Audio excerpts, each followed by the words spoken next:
আসসালামু ভিউয়ার্স, আমি আপনার বিডি মাহি চলে আসলাম নতুন ব্লগ নিয়ে। আর ঈদের দ্বিতীয় দিন শুক্রবার রয়েছে, তো ভাবলাম যে শুক্রবার নামাজ সুন্দর একটা মসজিদে গিয়ে পড়ি। তো চলে আসছি আমি মসজিদ আল মুস্তাফা সাল্লাল্লাহু আলাইহি সাল্লামে শুক্রবারের নামাজ আদায় করার জন্য। আর এই মসজিদটা খুবই সুন্দর। শুক্রবার নামাজ আদায় করলাম, ভিতরে গিয়ে নামাজ পড়লাম, খুবই সুন্দর লাগলো, ভালো লাগলো। আর মসজিদ নামাজ পড়ার পর মিলাদ ছিল, মিলাদ আদায় করলাম। অনেকগুলো ভিডিও আপনাদের জন্য ক্যাপচার করে রেখেছি, সেগুলো দেখাবো। আর এই মসজিদের সুন্দর একটি কথা কি, যে আপনারা যদি নিজের মহিলাদেরকে নিয়ে আসেন বা পরিবারকে সাথে করে নিয়ে আসেন, তো এই মসজিদে সেফটিভাবে নামাজ আদায় করতে পারবেন, কারণ এখানে মহিলাদের জন্য ব্যবস্থা রয়েছে। এখানে মহিলাদেরকে ছেড়ে নামাজ আদায় করতে পারবেন সেফটিভাবে, কোনো ধরনের কোনো সমস্যা হবে না। তো আরামভাবে এখানে এসে নামাজ আদায় করতে পারবেন মহিলাদের সাথে। আরও কিছু দেখাবো আপনাদেরকে মসজিদ মুস্তাফা সাল্লাল্লাহু আলাইহি ওয়াসাল্লাম, সাথে থাকবেন বিডি মায়ের সাথে, ঠিক আছে। আর এটা হলো মসজিদ সাল্লামের মুস্তাফা সাল্লাল্লাহু আলাইহি ওয়াসাল্লামের মেইন গেটটা।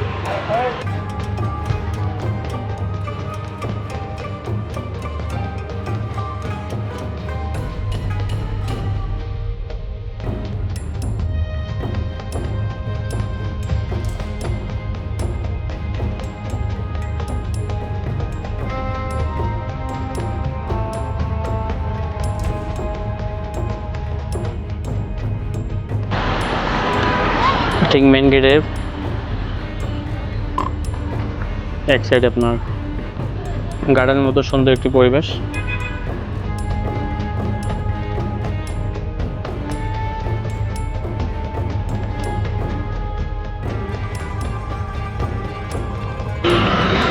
এটা হলো মসজিদ মুস্তাফা সাল্লাল্লাহু আলাইহি ওয়াসাল্লামের আরেকটি কর্নার।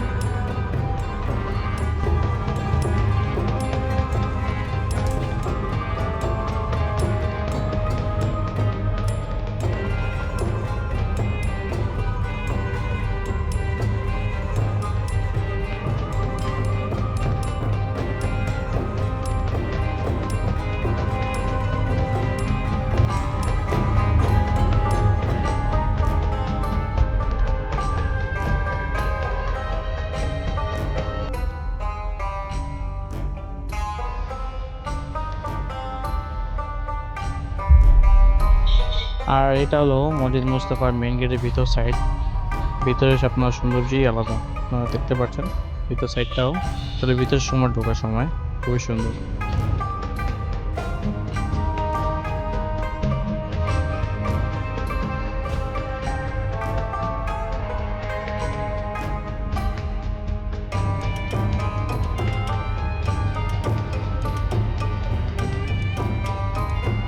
আর এই মসজিদের দ্বিতীয় তলা যাওয়ার জন্য লিফটের ব্যবস্থা করা হয়েছে।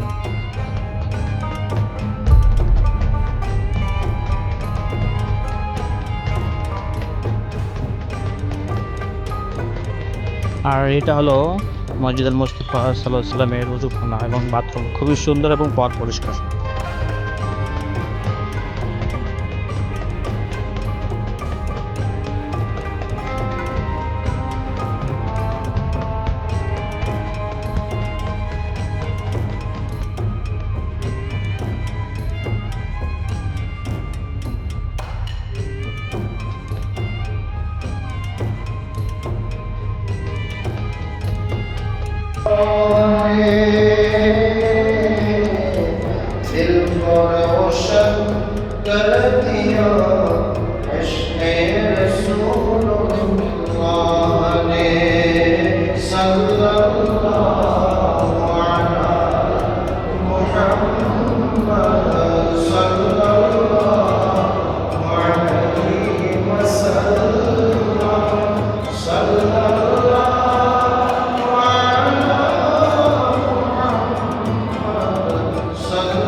জুমার নামাজ শেষে সবাই মসজিদ থেকে বের হচ্ছে, আর বের হওয়ার নিয়মটা দেখেন, খুবই সুন্দর। সবাই লাইন ধরে ধরে বের হচ্ছে, সুন্দর একটা নিয়ম এটা।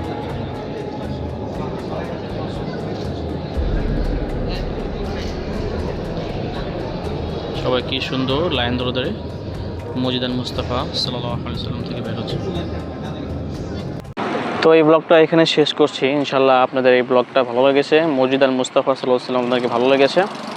আর নতুন ব্লগ আবার ইনশাল্লাহ আবার আসবে। তো ততক্ষণ আপনার বিডিমায়ের সাথে থাকতে হবে, এবং যারা এখনও বিডিমাইকে সাবস্ক্রাইব করেননি এখনও সাবস্ক্রাইব করে দিতে পারেন, ঠিক আছে। আর নতুন ব্লগ অবশ্যই আবার আসবে, সাথে থাকবেন, নিজেরা এবং নিজের পরিবারের খেয়াল রাখবেন। আসসালামু আলাইকুম রহমতুল্লাহি ওয়া বারাকাতুহু। এই দেখেন প্লেন চলে যাচ্ছে, জুম করে দেখানোর চেষ্টা। ও যে প্লেন চলে যাচ্ছে।